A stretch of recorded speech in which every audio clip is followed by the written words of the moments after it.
São Paulo é hoje a maior cidade da América do Sul e uma das grandes metrópoles do planeta. Mas nem sempre foi assim. Para decifrar os enigmas do fenômeno urbano, é preciso recorrer à história. E o período marcante das pioneiras transformações urbanas pelas quais São Paulo passou é a transição do século XIX para o século XX. Foram mudanças de toda a ordem: socioeconômicas, políticas, urbanísticas, culturais, arquitetônicas e paisagísticas. Em fins do século XIX, São Paulo é uma capital de província que ainda não figura entre os grandes centros urbanos do país, resultado do perfil rural da sociedade brasileira e do modelo agrário exportador do país, com destaque para o peso da economia cafeeira. Naquele tempo, São Paulo é uma cidade de taipas, e de 1872 a 1900, a cidade passou de pouco mais de 30 mil para 240 mil habitantes. Embora ainda fosse um centro urbano menor, São Paulo também era um polo emergente. Sua economia estava fortemente vinculada à dinâmica de acumulação da cafeicultura. Consolidou-se assim na cidade um sistema financeiro e bancário. Foi instalado um centro de triagem de imigrantes, a antiga hospedaria, onde hoje é o Museu do Imigrante. E também ocorreu a expansão da rede ferroviária, além de os barões do café terem vínculos sociais e econômicos com a cidade. No final do século XIX, ocorrem duas mudanças que condicionaram o desenvolvimento do país e impactaram a modernização da cidade: a abolição da escravatura em 1888 e a proclamação da República no ano seguinte, em 1889. A abolição promoveu mudanças radicais na estratificação socioeconômica do país, com a adoção do trabalho livre, assalariado, e uma de suas consequências mais notáveis foi o primeiro impulso à urbanização. A imigração era principalmente europeia. A mão de obra livre foi adotada pelos barões do café sob o patrocínio do Estado, que financiava levas de imigrantes. As condições de trabalho opressivas e degradantes de imigrantes e colonos nas fazendas eram similares às da escravidão, o que fez com que milhares deles abandonassem o trabalho na lavoura e migrassem rumo à cidade. Libertos e ex-escravos também se instalaram nas cidades.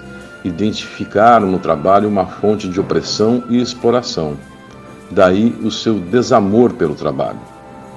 A falta de postos de trabalho para absorver toda a mão de obra disponível logo colocou em cena o tema da vadiagem, que se incorpora à paisagem urbana e é objeto de forte repressão das autoridades, como, por exemplo, nos códigos de postura.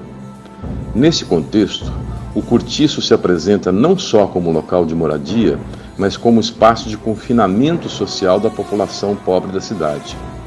Vêm à cena as políticas de higienização urbana. De outra parte, a República promoveu inclusão e cidadania, pois literalmente significa a coisa pública.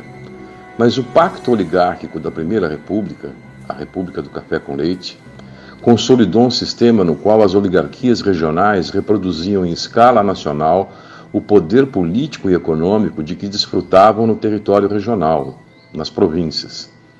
Desse modo, as ambições das elites paulistas são apresentadas como se fossem os interesses nacionais de toda a sociedade. Apesar de alguns avanços, como a difusão de escolas públicas, de uma constituição laica e mesmo de melhorias e reformas urbanas, a República que não promoveu igualdade e tampouco assegurou direitos. Os trabalhadores pobres se aglomeravam nos cortiços insalubres e desafiavam a ordem social, inclusive recusando o trabalho como forma de integração social, além das revoltas, rebeliões e greves que marcaram esse período. Simultaneamente a essas mudanças, disseminou-se entre as elites locais um modelo de cidade inspirado pelas reformas urbanas das grandes cidades europeias da segunda metade do século XIX. Tratava-se de modernizar as cidades, transpor as barreiras arquitetônicas da antiga cidade colonial, higienizar, remover os cortiços, rasgar o ventre da urbe, promover o embelezamento urbano através de parques e jardins. Enfim, modernizar, celebrar e exaltar o êxtase coletivo. Essas mudanças urbanas foram marcadas por muitas contradições. Nos primeiros anos do século XX, São Paulo conviveu com o flagelo dos 5Gs, que impactaram fortemente a cidade. A gripe, a geada, os gafanhotos, as greves e a guerra.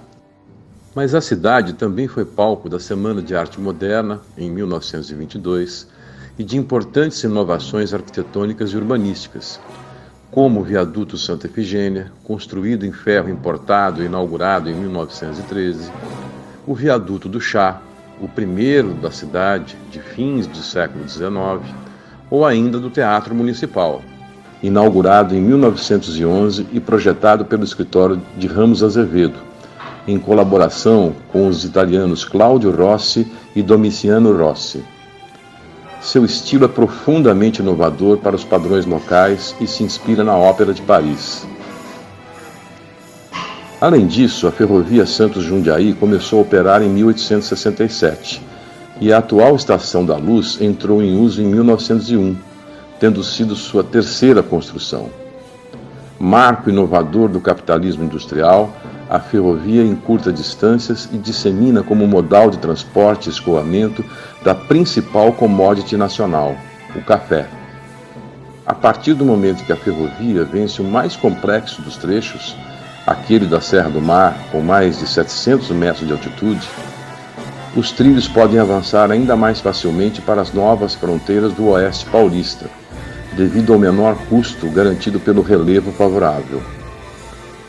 O que move o comportamento das elites paulistas na transição do século XIX para o século XX é substituir a herança colonial por uma nova concepção arquitetônica, modernizadora, que sintetiza a ambição de projeto da cidade e de seu poder.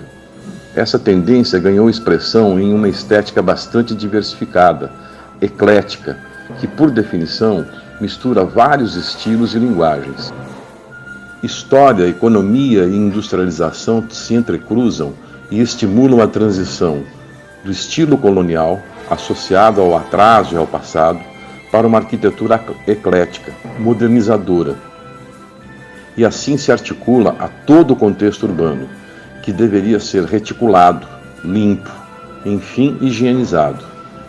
A propósito, a concepção urbanística e a nomenclatura do bairro de Higienópolis são paradigmáticas dessas concepções. Uma referência emblemática da modernização arquitetônica de São Paulo foi o conjunto de transformações da Avenida Paulista e seus grandes palacetes. Uma intervenção pioneira em arborização e na pavimentação asfáltica, com grandes inovações paisagísticas e de infraestrutura.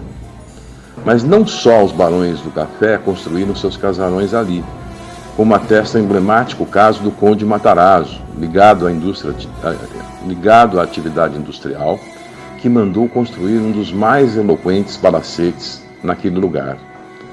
No plano arquitetônico, a Avenida Paulista foi provavelmente o mais importante registro da Belle Époque paulista. Todas essas mudanças também ganharam expressão e destaque nas intervenções e projetos paisagísticos, nas formas do coreto, do quiosque, de estátuas, fontes luminárias, bancos, espelhos d'água, grutas, também nas rocalhas. Há principalmente uma mudança do largo ligado à religiosidade e a um templo católico, agora substituído pela Praça Municipal, como um ambiente secular de característica laica. Em 1940, São Paulo já tem mais de 1.300.000 habitantes e logo será reconhecida como a locomotiva do Brasil pelo seu protagonismo econômico e, sobretudo, industrial. Mas para conhecer melhor as mudanças urbanas que marcaram São Paulo nesse período, é preciso olhar com mais profundidade para suas diferentes dimensões: a configuração socioeconômica do país e da cidade, a história urbana e o impacto da circulação dos saberes urbanos e, finalmente, a emergência das mudanças arquitetônicas e paisagísticas e de modernização da cidade. Comecemos com a configuração socioeconômica do Brasil e de São Paulo e quais eram as principais características da economia brasileira na virada do século XIX para o século XX e como se configurava o modelo agrário exportador. Ou, mais especificamente, como a cafeicultura e a implantação da ferrovia impactaram a economia paulista naquele período. Em meados do século XX, São Paulo teve uma explosão demográfica e um forte impulso de desenvolvimento. Enfim, como essas mudanças impactaram a cidade. A economia brasileira, assim como as demais economias latino-americanas, era uma economia essencialmente primária, produtora de produtos agrícolas e extrativistas. E a condição para gerar emprego e renda para sua população era exportando produtos dessa natureza. Essa oportunidade se criava à medida que a Europa, a partir da Segunda Revolução Industrial, no final do século XIX, passava por grandes transformações e várias nações despontavam como economias industrializadas e necessitavam de mercado para os seus produtos e capitais excedentes e produtos agrícolas para abastecer o seu mercado interno. Isso criava uma possibilidade, uma nova divisão internacional do trabalho e uma complementaridade entre as duas regiões, né? De um lado, essas economias industrializadas que exportavam capitais e produtos manufaturados, e de outro, as economias agrárias primárias exportadoras, como o Brasil, que exportavam produtos agrícolas para assim gerar divisas e poder abastecer seus mercados internos, importando todo tipo de produto industrializado das economias maduras, das economias industrializadas.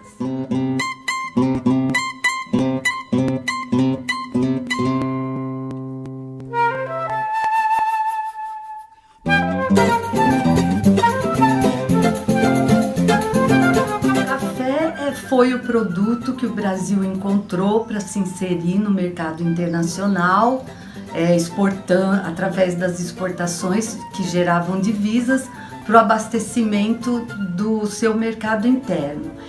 Essa oportunidade foi criada a partir da desarticulação da produção cafeeira no Haiti e à medida que o café se tornava um produto de consumo expandido no mundo em virtude da Revolução Industrial.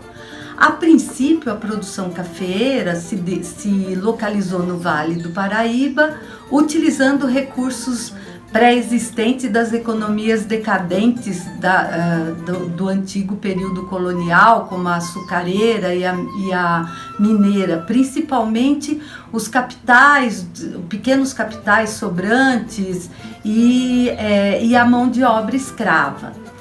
Porém, à medida que o consumo mundial aumentava e que você tinha uma pressão para que a oferta brasileira aumentasse, dois problemas fundamentais ameaçavam, né, a expansão dessa produção, que era a questão dos transportes, que era feito principalmente através de muares, e que à medida que você precisava expandir para outras terras, esse transporte ia ficando inviável e caro.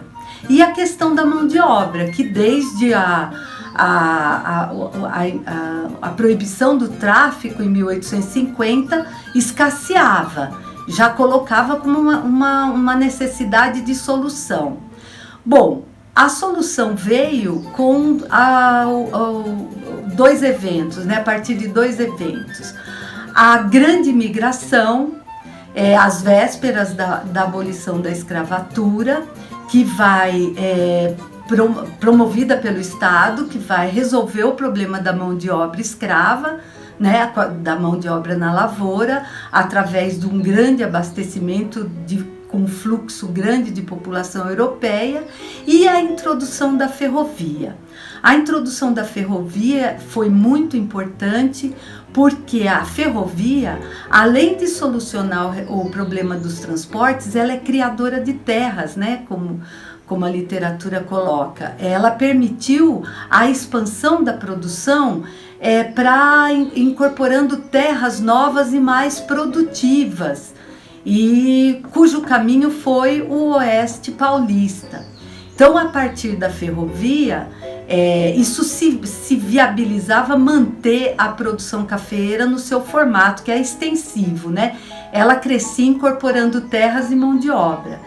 Então, isso favoreceu a vinda do café para São Paulo, para o Oeste Paulista, e incorporando as terras paulistas, e inclusive levou a mudança do próprio porto de exportação, que era no Rio de Janeiro, para o Porto de Santos. E aí, obviamente, isso altera significativamente a economia paulista, porque a economia cafeeira, não só pela formação do mercado de trabalho e incremento do mercado interno que ela promove com a imigração, ela vai demandar uma série de outras atividades correlatas e complementares, criando um verdadeiro complexo em torno da produção e exportação cafeeira, né? Então, a gente ela demanda o desenvolvimento da indústria da sacaria para exportação, o beneficiamento, a melhoria do beneficiamento do café, uma economia urbana também bastante importante, com o surgimento das casas bancárias, das estalagens, dos portos.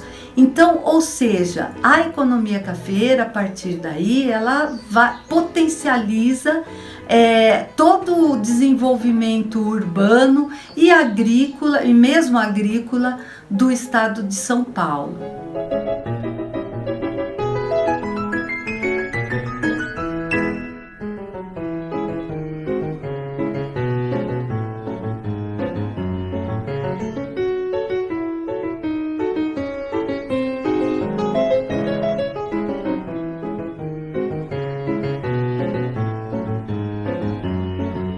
A atividade cafeeira, ela potencializou o desenvolvimento das atividades urbanas na cidade, né?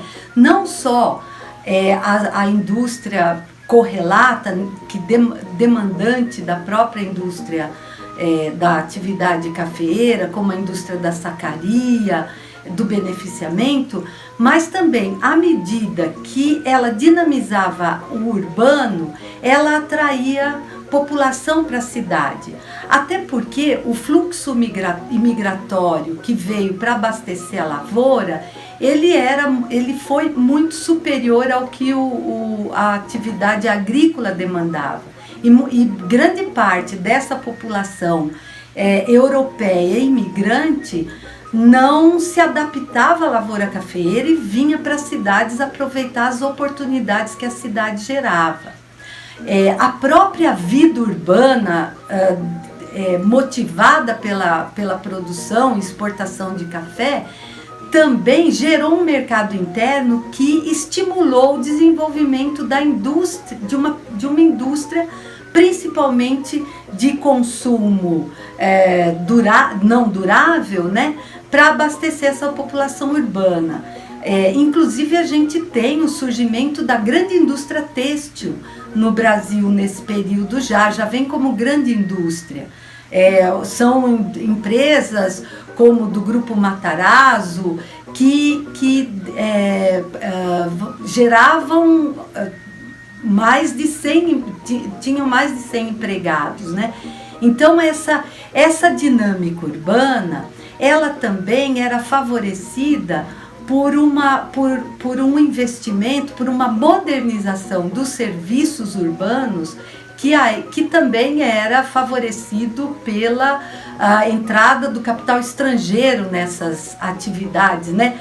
Como as companhias de melhoramento urbano, de eletricidade, de eletrificação das cidades. Então, isso tudo dinamizava o urbano e criava uma série de oportunidades que atraía a população. Principalmente se a gente pensar que a economia cafeeira era altamente concentradora de terra, então abria oportunidade para grandes produções, né? Então você tinha também, as cidades atraíam a população rural que não se encaixava nas atividades urbanas, nas atividades agrícolas. Obviamente que isso também criava uma série de problemas e contrastes na cidade, porque era um mundo que não era um momento ainda que você não tinha legislação trabalhista, os contratos eram precários, muitas vezes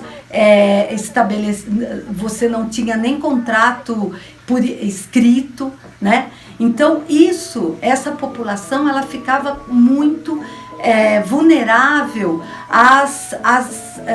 aos, vamos dizer, aos ditames aí desse patronato rural, urbano, e obviamente que isso criava um ambiente de muito conflito nas cidades. A gente, inclusive, a gente teve 2 grandes greves no período, reivindicando melhores condições de trabalho, uma regulamentação mais precisa da jornada de trabalho, das condições de trabalho no período.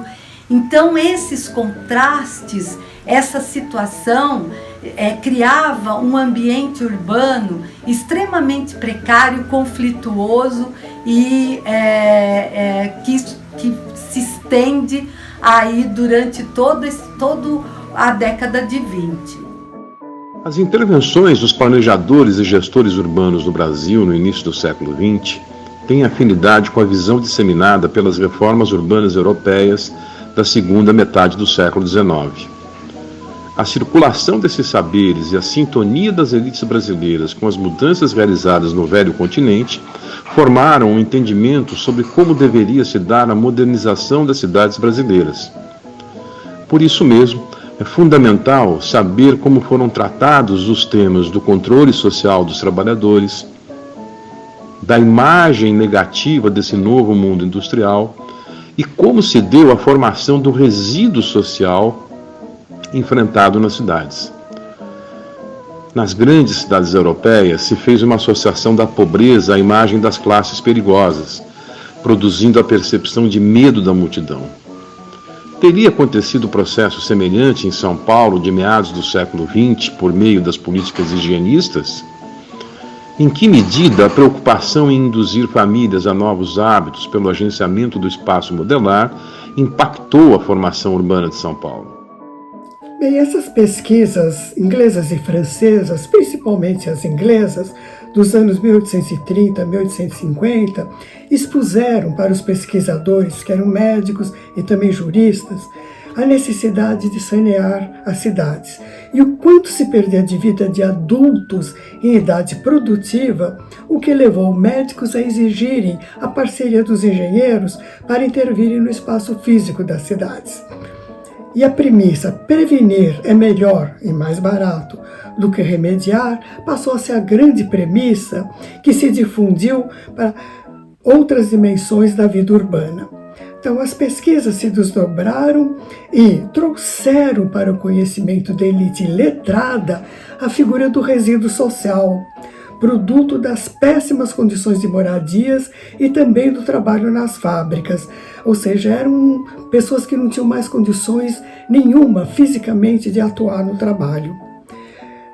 O pragmatismo inglês levou a aceitarem trabalhadores de áreas rurais e de outras partes do Reino Unido, em especial da Irlanda, país sempre sujeito a vagas, de fome, grandes crises. Também houve propostas para se exportar esse resíduo humano para as colônias. Grandes trabalhos de infraestrutura nas metrópoles europeias buscaram, às vezes sem sucesso completo, resolver os problemas da água potável e do esgoto, principalmente o que resultou na poluição dos rios Sena, em Paris, e do Tâmisa, em Londres. Ou seja, seria uma nova porta de entrada pelas cidades.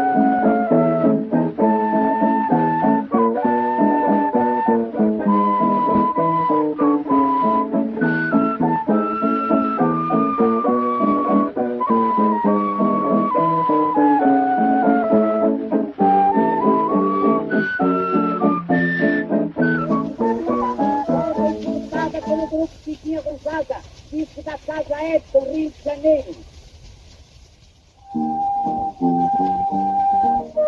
Políticas higienistas no Brasil tiveram várias dimensões, entre elas as intervenções urbanas e no final do século XIX e início do século XX se voltaram para as epidemias de febre amarela e de varíola, objeto de diferentes ações.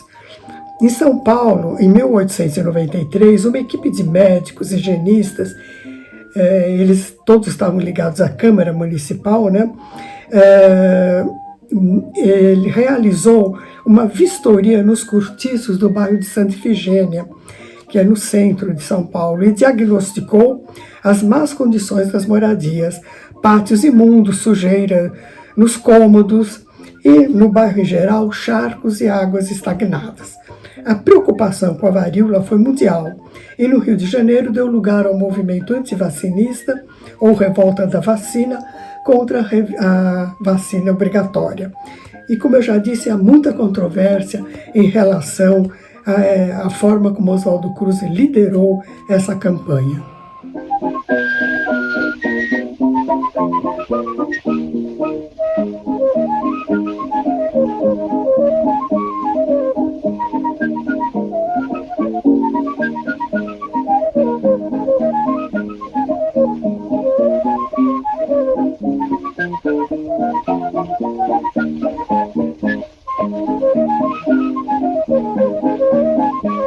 Olha, eu acho que não daria para dizer exatamente no primeiro momento como é que isso modificou, porque na verdade os lotes estavam definidos, quando foram feitos novos bairros tudo bem, aí puderam fazer lotes menores, os bairros Jardins foram com lotes diferentes, com outra proposta, mas você já tinha uma grande parte da cidade configurada nesses lotes longos mesmo, né?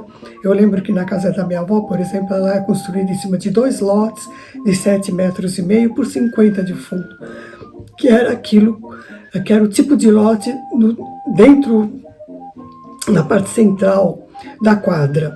E isso aí foi no bairro da Vila Buarque, que é um bairro bastante central de São Paulo, de classe média, e que já foi urbanizado no início do século XX. Final do XIX, início do XX, ele já estava, pelo menos, loteado e urbanizado, né?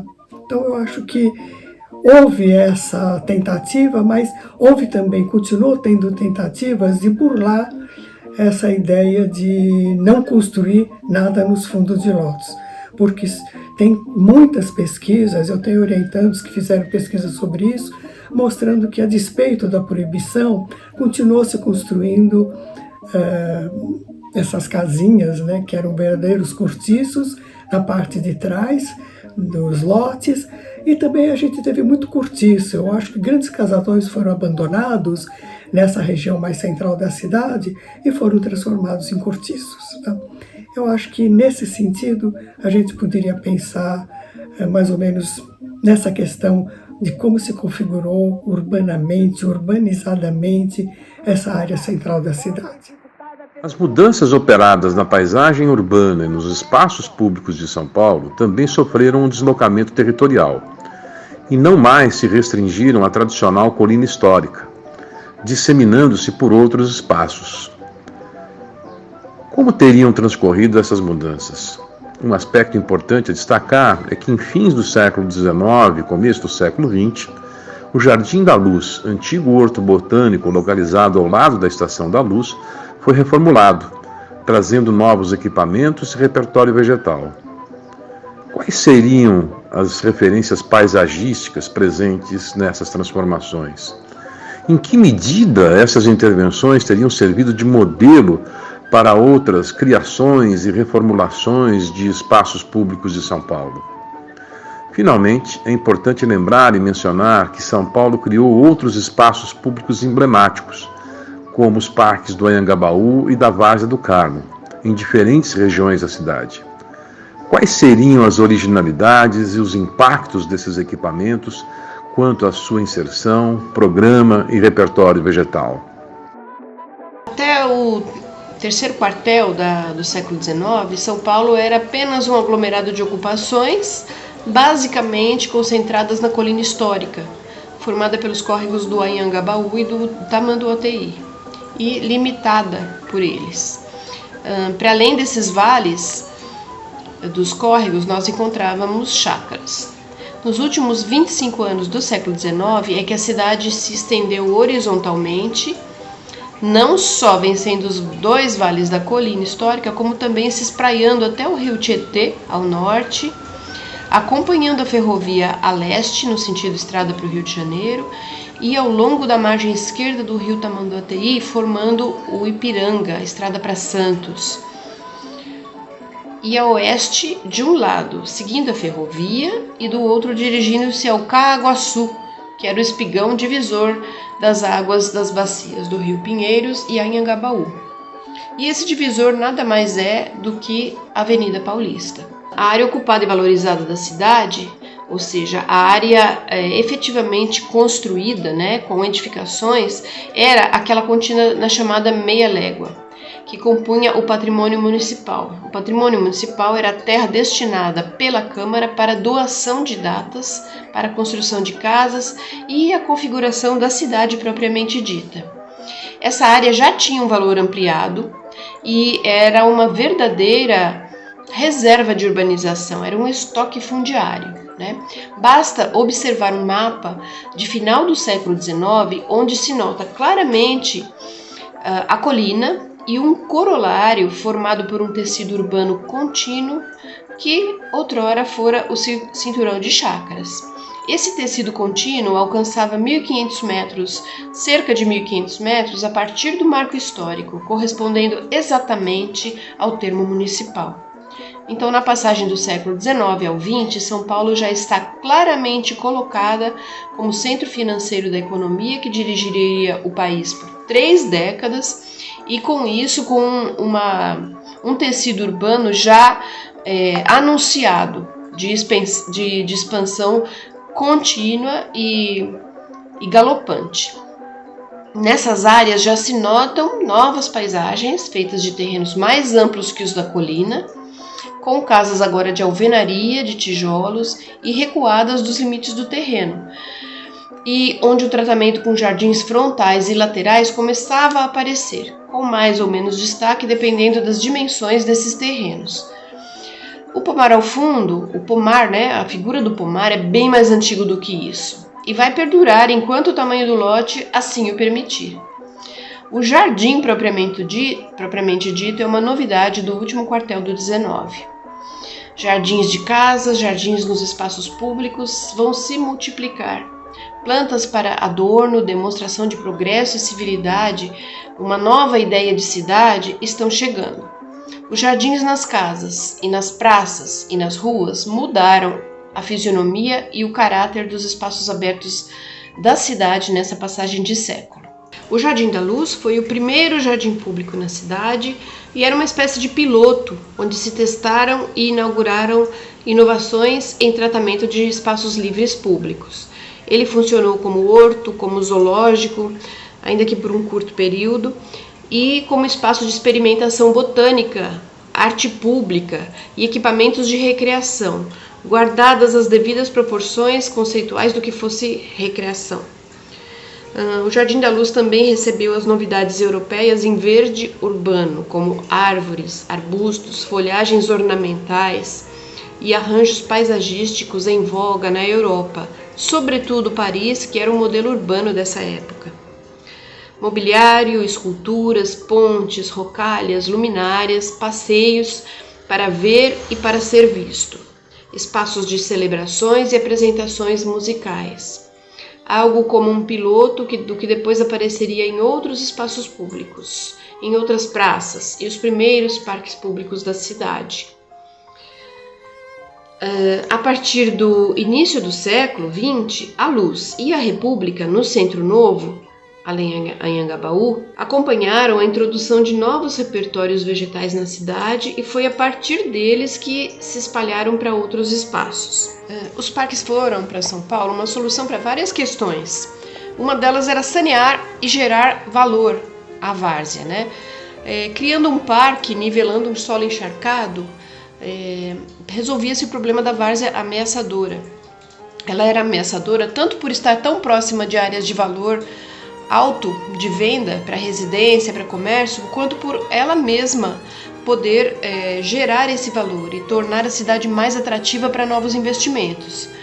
Isso também está muito alinhado com a estética do urbanismo sanitarista, que se baseava em dessecar várzeas, criar áreas verdes, alinhar ruas. Uma outra solução que o parque resolveu foi distinguir claramente a função urbana da rural. Era importante, necessário, fazer com que a cidade se apresentasse à altura de uma grande capital, à altura das maiores cidades do mundo. Lembremos que nessa época Buenos Aires era a capital europeia da América do Sul e já estava vivendo a sua Belle Époque. Apesar de São Paulo já ter um código de posturas com a função de coibir, por exemplo, a criação de animais dentro do perímetro urbano, a várzea ainda restava como um fundo, um quintal da cidade, frequentado por sapos, lavadeiras, foragidos e era usado até mesmo para cultivo de gêneros alimentícios, como por exemplo o chamate, experimentado no Vale do Anhangabaú pelo coronel Rendon. Existe uma litogravura do Jules Martin, que era um artista francês que atuou muito no final do século XIX, que faz uma charge dessa várzea, tentando ser um parque bonito, civilizado, progressista, mas ainda traz aspectos de um mundo rural ainda muito presente, muito recente na história dessa paisagem.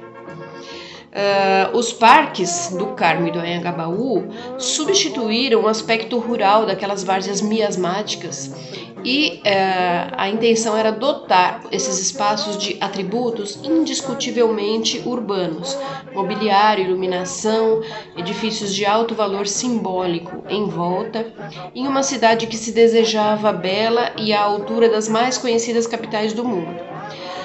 Quanto à inserção desses dois parques na cidade, há quem tenha comparado os parques paulistanos desse início de século XX, o Anhangabaú e o Carmo, com os dois parques de Paris produzidos pela reforma do prefeito Haussmann, que foram o Boulogne e o Vincennes. De fato, no caso francês, os parques estavam instalados um bem próximo a uma região elegante e um outro mais próximo a uma região habitada por classe de trabalhadores. Em São Paulo, por sua vez, o Parque do Anhangabaú fazia uma transposição elegante da várzea, ligando com o centro comercial os bairros da Zona Oeste que estavam em expansão, enquanto que o Parque do Carmo era a porta para o Brás e mais a leste a Penha, locais que foram se consolidando como bairros de classe operária e ainda descendentes de antigos chacareiros. Dois parques para públicos distintos, mas as semelhanças acabam por aí. Nos exemplos parisienses, dos bois, ou seja, bosques, esses bosques eram áreas privadas, cercadas e depois apropriadas para se transformarem em parques públicos. E haviam sido, no passado, parques de caça de proprietários pertencentes à nobreza francesa. Em São Paulo, as duas várzeas eram espaços abertos, expondo problemas sanitários e fisionomias muito indesejadas naquele momento. No caso francês, os dois parques estavam situados fora da cidade e foram transformados após a reforma de Haussmann nos chamados arrondissements, que eram unidades administrativas muito parecidas com setores, no caso das cidades brasileiras.